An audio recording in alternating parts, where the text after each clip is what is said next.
When I think about the 1970 Penn State football team, I think about something Winston Churchill said. Churchill said, "Success is never final. Failure is never fatal. The only thing that counts is courage." And that's what the 1970 Penn State football team had. Courage.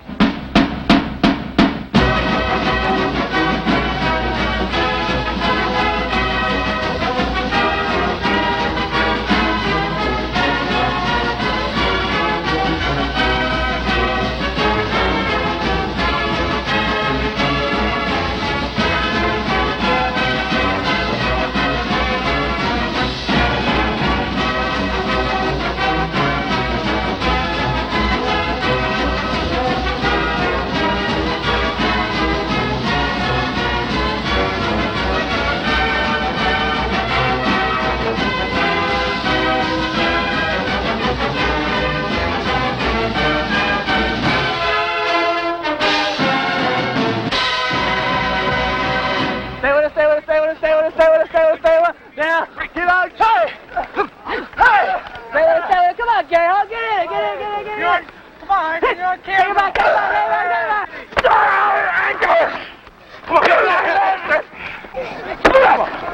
Come. Give it up. Go. Spring practice, 1970. A time for hitting, a time for teaching. Better because you got your feet up under and you kept that ball away from your body, and I like the way you strode out that time and got a little more behind it, and you had good follow through. On set, Noah, boot strong. On set, ready? Gone are 4 All-Americas, a Maxwell Trophy winner, and a starting quarterback. What remains is the undying pressure of a winning streak, a veteran offensive line, several key starters, and another tough schedule. Moose! On quick. The defensive line must be rebuilt. There are many questions to be answered. But these are young men who know what sacrifice means, who know there is a satisfaction in victory, who know the pride of a winning tradition. Men like co-captain Jack Ham, who looks on 1970 as a challenge. Well, this year I think it's more of a challenge to us personally because all our superstars, so to speak, have gone. The Reeds and Smears are gone. The Oncotts is speaking defensively, and it's a challenge personally to myself and to the whole defensive unit and offensively to show a lot of people that there's still a lot of good ball players here at Penn State. It doesn't take long for Navy to find out Penn State does still have a lot of good football players. On defense, the new names are Steve Prue, Gary Gray, Jim Heller, Doug Allen, Bruce Bannon. Veterans Gary Hull and Jack Ham are there to make key plays. So completely contained are the middies that they won't cross the 50-yard line until midway through the 3rd period. Joe Paterno comments, "I never expected our defense to play that well."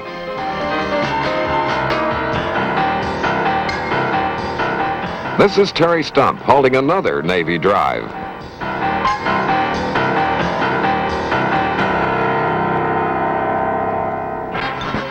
On offense, the Lions, as expected, are powerful. Fullback Franco Harris, quarterback Mike Cooper, and halfback Lydell Mitchell lead the veteran backfield.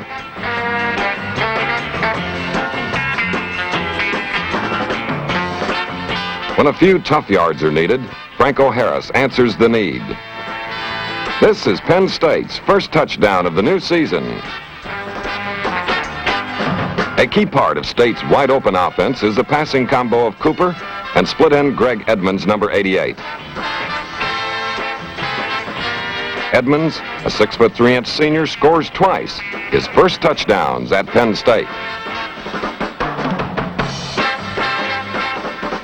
Navy even has trouble getting out of trouble. This punt is headed for Mike Smith, who remembers his next move. Started to my left, I had a lot of room to get over there where we had the wall set up, and I got a real good block from Terry Stump. I sort of shook one off. I think he thought he was going to push me out of bounds, and he just didn't get me out of bounds, and cut back around the 10-yard line again, and I was in. 50 yards for a former high school quarterback named Mike Smith, who makes it big on defense for Joe Paterno. It's an exciting debut for Penn State in 1970. The streak reaches 31 without a loss and 23 wins in a row. The win also features the season's longest run from scrimmage, 53 tackle-shaking yards by Lydell Mitchell.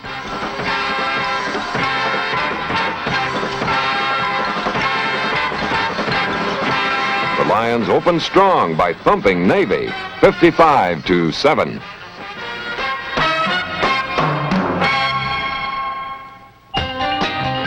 An upset is just an airplane ride away. As the Lions fly to Boulder, Colorado, linebacker Charlie Zapek is hit by an attack of appendicitis and will be lost for the season. It proves to be a bad omen for the Lions, looking to continue football's longest winning streak. Colorado hits Penn State quickly with a powerful triple option offense.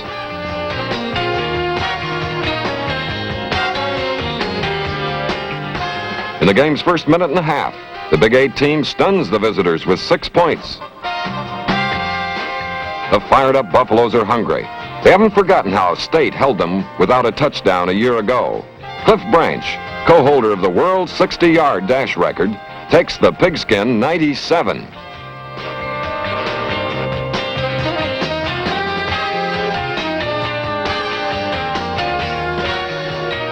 Joe Paterno says later, "We were out-hit, outplayed, and out-coached."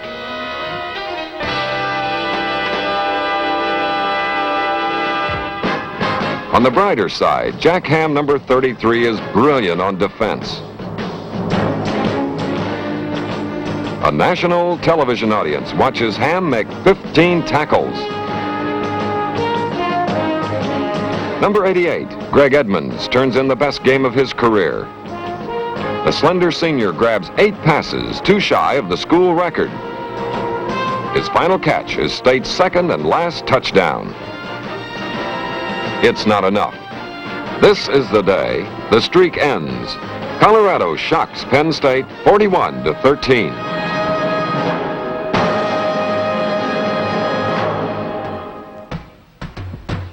It's been a long time since Penn State takes the field with a defeat marked against them. It's an unfamiliar experience. Underdog Wisconsin has won only 3 games in 3½ years, but the unpredictable Big Ten team is on the upswing and hopes to reach new heights against the Lions. The state coaching staff decides to put a heavy rush on number 12 Neil Graff, a quarterback reported to be more a runner than a passer.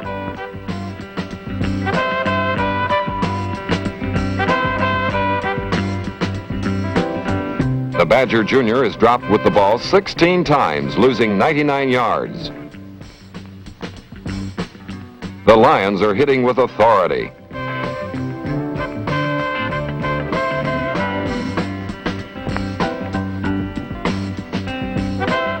But by often rushing 6 men, the state secondary is forced into man-to-man coverage. They are burned on deep patterns.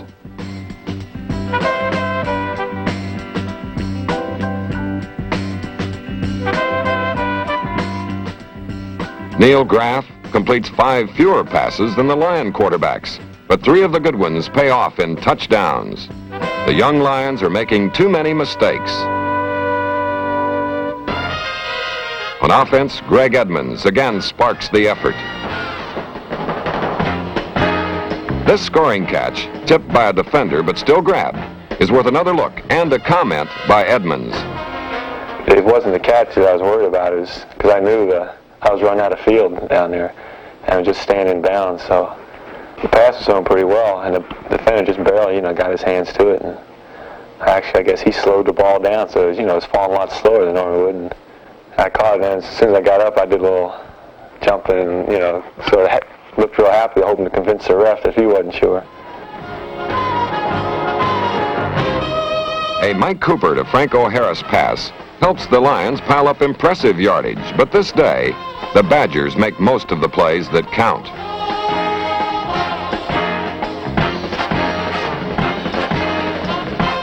When Cooper zeroes in on Greg Edmonds, it's the split end's 5th touchdown catch of the season, tying a school record. But too many Wisconsin big plays against a still-stunned Penn State team makes the final 29-16. The first time since 1966, the Lions have lost 2 in a row. When I think about what happened after we'd lost to Wisconsin, I kind of have to think about all the people that came up to me and said, well, what are you going to do now? Can you keep the team together? Will they be able to come back and win a few games? And my answer to them was this: I have no doubts about this team getting better and coming back on and being a good football team because we had people of character. We have a great tradition at Penn State. We've had a tradition of winning seasons for over 30 years. These people owed it to themselves and to the people who've gone before them to do a good job and do the very best they could during the rest of the year, and I knew they would. A football team shows its character, its personality in troubled times. It gets knocked down, but it gets up again and makes the play.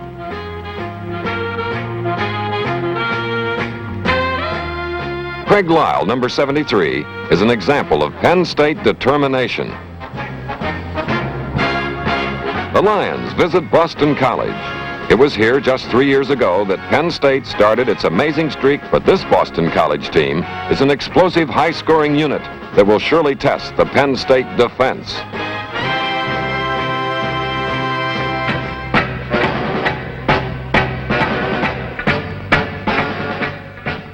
And what a game that defense plays. Terry Stump's pass interception is the first of 7 steals for the Lions secondary. It ties the school record set in last year's Orange Bowl. George Landis writes his name on this one.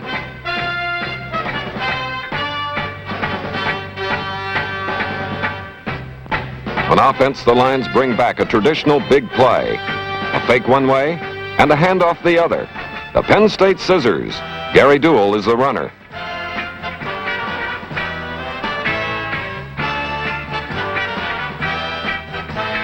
Franco Harris pounds into the end zone, giving the Lions a lead they never relinquish. Jack Ham, as in every game, is a tower of strength.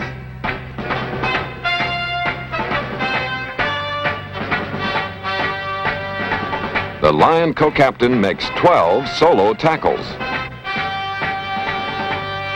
and joins the interception fun. This against a Boston College team that had been averaging nearly 500 yards a game. The Eagles try to punt. State breaks 2 men through. Gary Gray hits the football. Jack Ham picks it up. He says later, all I could see were white jerseys in front of me, and number 33 is in for the score.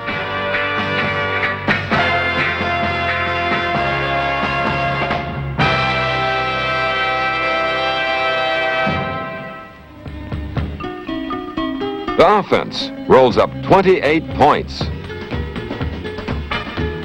The defense handcuffs the high-scoring Eagles with but 3 points. Players like Larry Ludwig make their presence known late in the battle. The Lions have come back strong. Their 28-3 victory is a true team victory. It's great to be winning.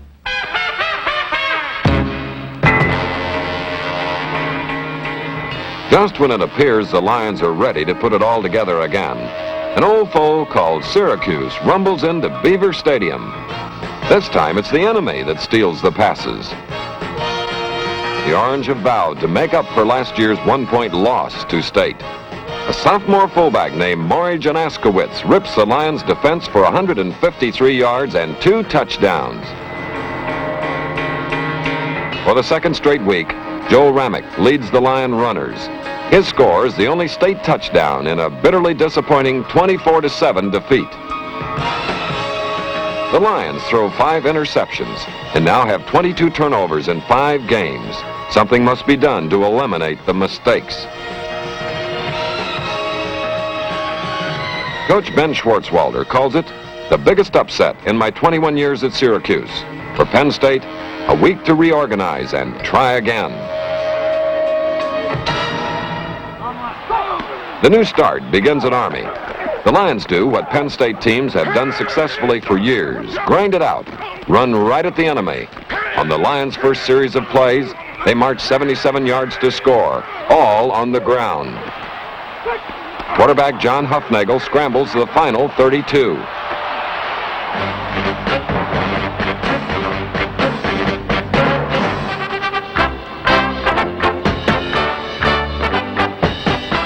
A new image for 1970 is developing.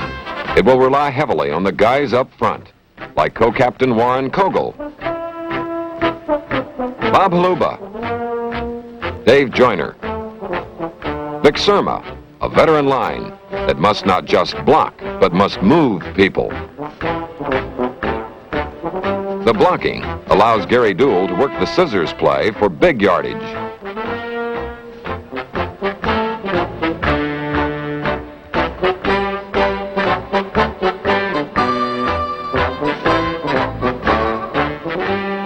The new image is keyed by sophomore John Hufnagel, installed at quarterback. Hufnagel completes only 3 passes in the game. But his job is to engineer the running attack. And this he does flawlessly. It's not a get-rich-quick offense.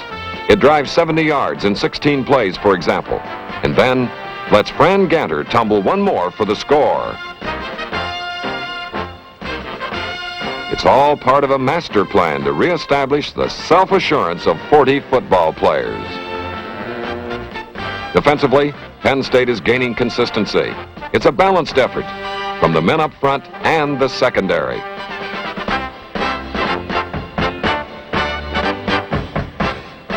Sophomore linebacker John Scorpan is one of the young Lions who's maturing quickly.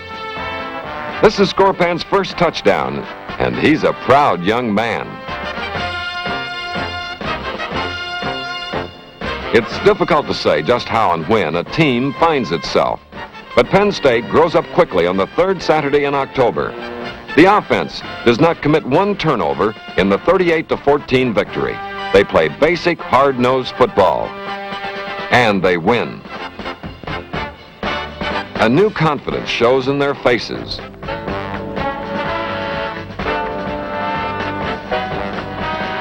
Football is fun again.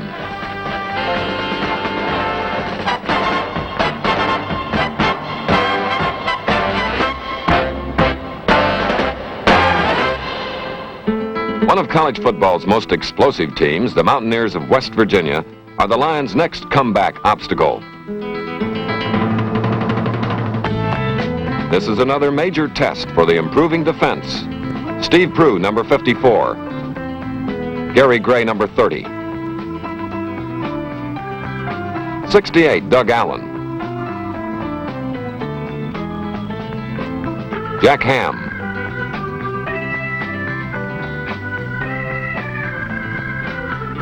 Jim Heller, 72. And Doug Allen. Number 80, Gary Hull and friends.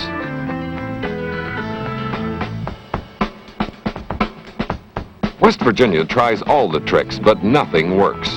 The visitors have been averaging 450 yards a game.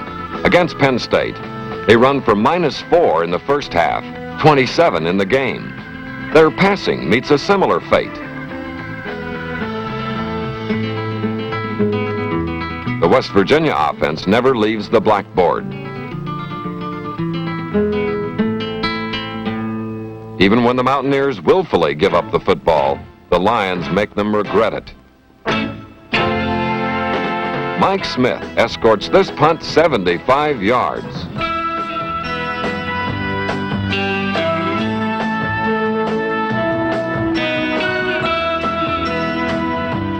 State's ball control offense shows its depth today.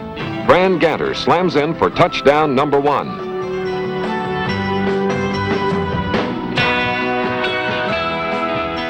The second score comes minutes later, as John Hufnagel fools just about everyone but the referee. The offense is in full gear. This fake up the middle and pass to fullback Franco Harris sets up another big play.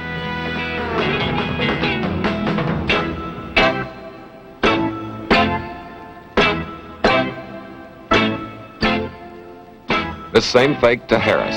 Then a handoff to Gary Duell, who follows Bob Haluba's block into an open area cleared by Moose Kogel. 51 yards on a scissors play. For the second consecutive week, the state offense does not commit a turnover. This is Greg Edmonds' record-setting 6th scoring catch of the season. It caps off a team performance that is a major turning point in the season. The Mountaineers are shocked. They haven't beaten Penn State in 15 years. 1970 is no exception.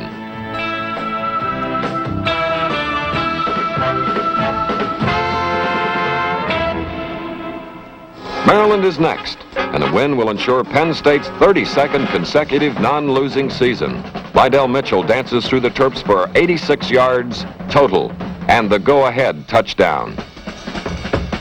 The blocking is superb, with red shirts falling like bowling pins. Gary Duell scores once, and then a second time. This is a typical November Penn State performance, as the Lions have lost only 3 games in 10 years during November. Bob Parsons weaves 49 yards as Penn State dominates Maryland 34-0. With their 3rd straight victory, the Lions are climbing back into national prominence. They are a winner, return to winning.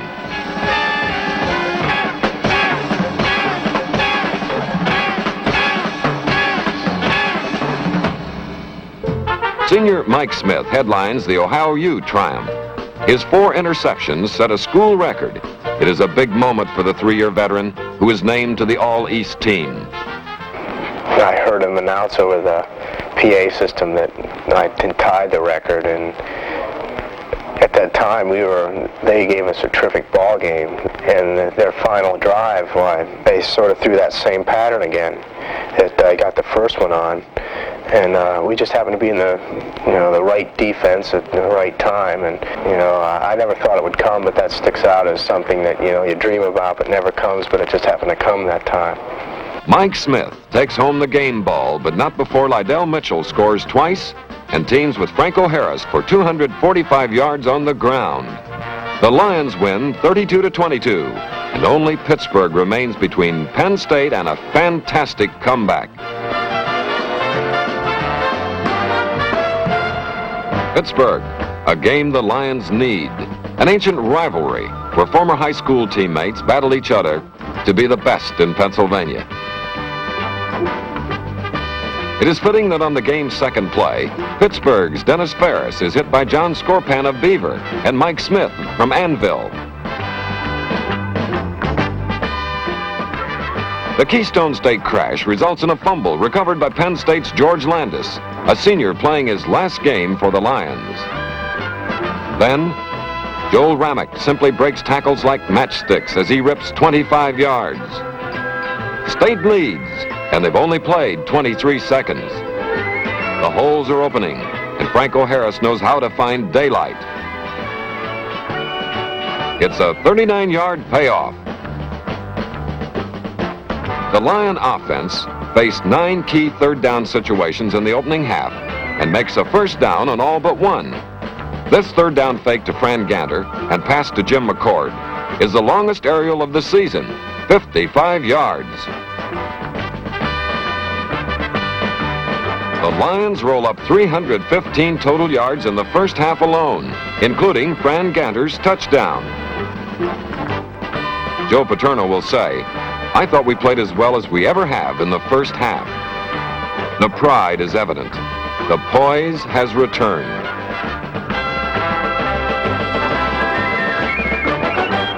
The Lion defense is now in control.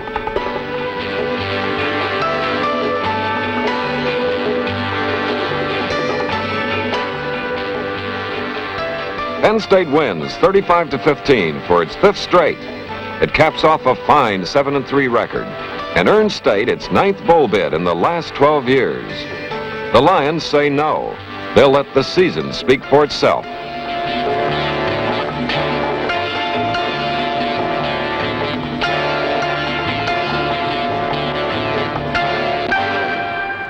And so the comeback was complete. A team, a coach, a school that didn't give up. If football has any value to the man beyond winning and losing, it is what he learns to take with him into life. The Lions learned a lot in 1970. The best thing I know all of us got out of this was that we were losers at the beginning of the year. We were losing games, lost one, we won. And coming back from being down was the thing I remember the most. We could have gone ahead and said, what the heck, it's going to be a bad year, but nobody wanted to do that. We wanted to win. That's all we think about. One of the reasons the Lions were winners in 1970 was as fine an offensive line as the school has ever produced. Penn State ranked 7th nationally in rushing offense. Their runners had help. The holes were there, opened by men like number 56 co-captain Warren Kogel.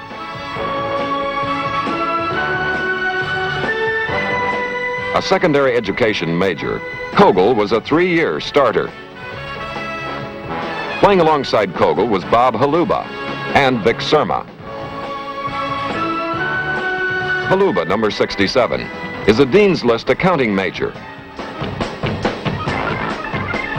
Surma, number 78, is in science. All were named to the All-East team. All are seniors, as is number 86, Jim McCord, a dependable tight end. National honors were won in 1970 by Penn State's Jack Ham. This senior co-captain made everybody's All-America team. He led the Lions in unassisted tackles and made 4 interceptions. Jack Ham, an insurance and real estate major, takes his place as one of Penn State's all-time defensive greats. These men fit right into Penn State's proud tradition and make 1970 a year to remember. The 1970 season was very gratifying. We had 2 undefeated teams in a row. We had gotten a habit of winning. Every time we went out on the football field, we expected to win. Then we lost this year, and we had to rebuild that kind of a confidence and that kind of a state of mind, the psychology which goes with winning. And I think to be able to bring this back, to me, was a very, very important thing, and I felt very good about it. I'm looking forward to 1971. The 70 team came on so strong, and some of our fine young people are back. We've got the kind of attitude, the kind of ambition, the kind of drive that I think will carry us over in the 71, and I'm real anxious to get started. There is a quiet confidence around University Park that 1971 will bring more honors to Penn State. Running backs Franco Harris and Lydell Mitchell give State an explosive 1-2 punch. Quarterback John Huffnagel matured as a sophomore and is yet to start in a losing game. He'll be guarded up front by veterans like Bob Knechtel, Dave Joyner. On defense, Aaron Hold, Bannon, Heller, and Allen were names unknown in September. With success comes fame. Linebacker Gary Gray, number 30, led the Lions in total tackles. He'll be back, as will linebacker John Scorpan, number 81. The schedule is tough, but so are the Lions. It will be up to these men and others like them to show the way, to keep winning, a tradition at Penn State.